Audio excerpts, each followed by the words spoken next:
Indian stock market में एक जबरदस्त तेजी आई। चलिए देखते हैं कि हुआ क्या था। 8 अप्रैल को मार्केट में इतनी बड़ी तेजी क्यों आई? आखिर वजह क्या थी? बीएसई सेंसेक्स में लगभग 3000 पॉइंट्स का उछाल, ये सच में एक बहुत बड़ी बढ़त थी। मतलब दोनों बड़े इंडेक्स सेंसेक्स और निफ्टी लगभग 4% ऊपर थे। ये एक दिन की सबसे बड़ी तेजी में से एक थी। अब ये कोई तुक्का नहीं था। इस रैली के पीछे दो बहुत बड़ी खबरें थी जो एक साथ आईं।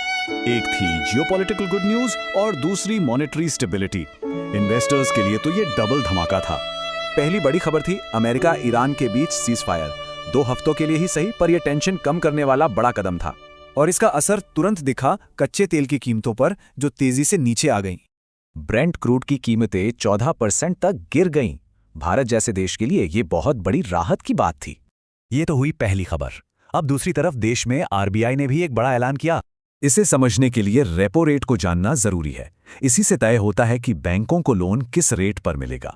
आरबीआई ने रेपो रेट को 5.25% पर ही बनाए रखा। मतलब कोई बदलाव नहीं, एकदम स्टेबल। आरबीआई के इस न्यूट्रल स्टैंड से इन्वेस्टर्स बहुत खुश हुए। उन्हें इकोनॉमी में भरोसा दिखा। तो सवाल यह है कि इस जबरदस्त तेजी का सबसे ज्यादा फायदा किसे मिला? कौन थे दिन के हीरो?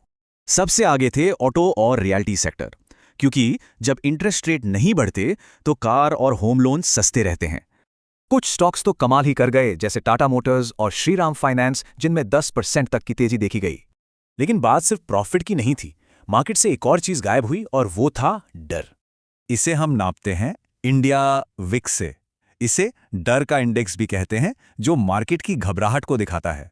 और इस दिन विक्स 20% से भी ज्यादा गिर गया। ये साफ संकेत था कि मार्केट में कॉन्फिडेंस लौट आया है।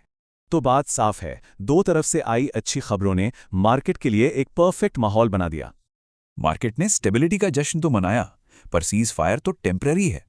तो ये तेजी कब तक टिकेगी?